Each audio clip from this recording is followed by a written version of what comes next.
Not long ago, I did a series on the recent histories of each province in Tamriel, and I realized I did neglect Orsinium in this case, and I realize Orsinium isn't a province either, or as well, but it still serves as a home of one of the races of Tamriel, and I still think deserves the recognition of at least of what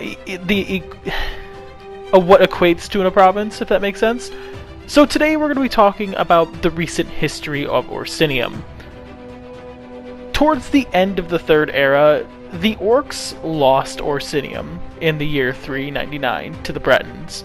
Ironically enough, the Bretons were considered to have an equal claim to the city, despite historically the Bretons kicking the Orcs off their land. That being said, the leader of Orsinium at the time was Gortwag Gro Nagrorm, who was outraged at the claim that the land wasn't theirs. After all, this was the original site of the first Orsinium. And not to mention, that we've already previously mentioned, I should say, that they've been consistently kicked off their land.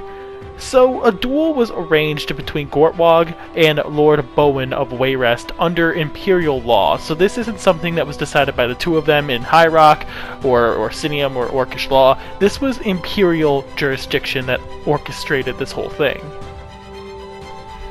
As such, both claimants adorned Orcish armor and wielded steel blades, and they met at Lord Billith's palace in Wayrest, who was cousin to Lord Bowen.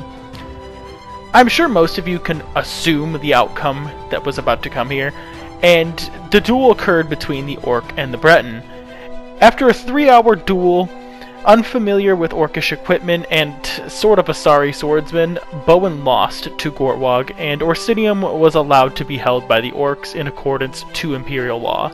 But there was more to this that happened, and that would later happen here as well. Orsinium began to flourish as heroic statues of Turog and Mulak is just another name of Malakath at this point, were erected out of iron. Gortwag proved to be an adept politician as well as a cunning warrior, as he negotiated an alliance with Wayrest after this as well. And at the end of it all, he also used the Numidium of all weapons to create something unheard of. In the wake of the Miracle of Peace, he successfully established something that was in the works since the foundation of the Third Empire, and was able to get all Orcs across the Empire recognized as legal citizens of the Empire. While Orsinium wasn't acknowledged as a province, it was acknowledged as a kingdom within High Rock, and at this point, that seemed to be enough, and Gortwag was recognized as King of Orsinium, which is a lot that they haven't had before. On top of all these incredible feats, Gortwag would then task Orc warriors and adventurers to go out and essentially just adventure, which seems kind of weird, but also smart at the same time, as many of these adventurers and warriors returned home with vast amounts of wealth and treasure that only added to the prosperity and to the legitimacy and gave the correct amount of recognition that I believe Gortwag wanted for his people. Transitioning towards the late Third Era and into the Fourth Era, Oblivion didn't do much to Orsinium directly, and if it did, it's not really documented as much, but it did indirectly set in motion its initial downfall to an extent. With the Empire destabilized due to the Oblivion Crisis and weakened during the Great War, an alliance of Bretons and Redguards formed to besiege Orsinium. How long this took doesn't really matter.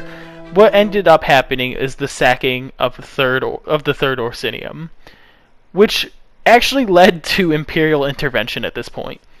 The 15th and 7th Legions were tasked with protecting the refugees and aiding in the reconstruction of a 4th Orsinium, and this time it was in a location between Skyrim and Hammerfell, and at this current moment is not known to anyone, at least to us as players.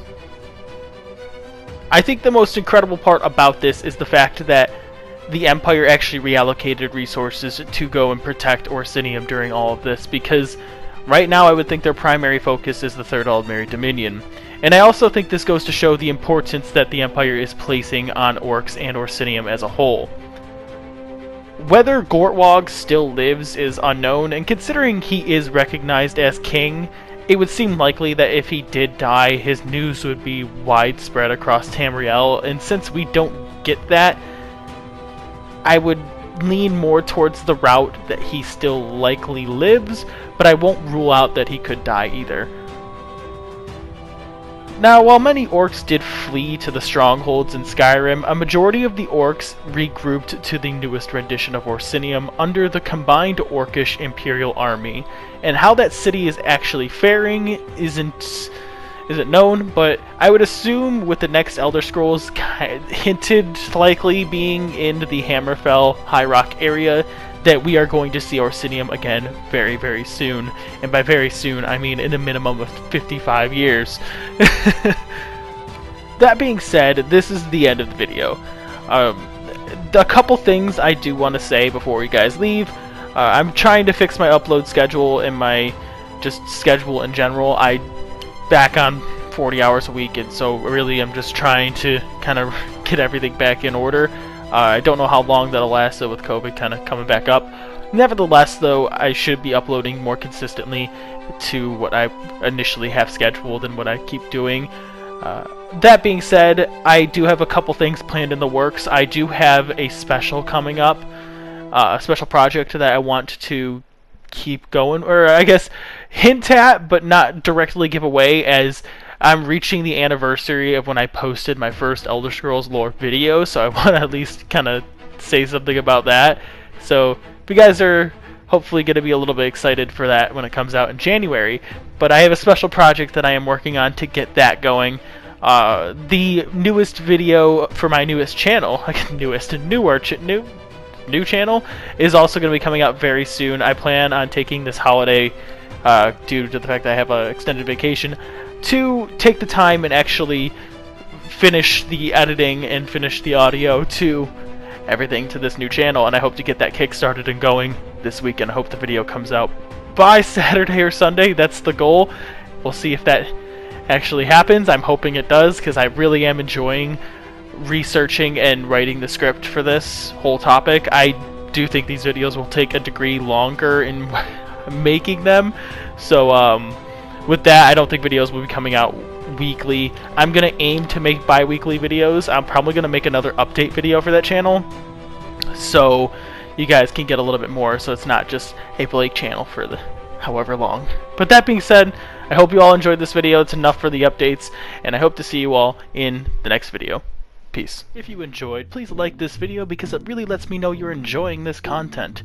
And if you're new to the channel, please consider subscribing. The links are right here for you to click on, and the Discord chat link is right here as well. And overall, I hope you all enjoyed, and I hope to see you in the next video. Peace.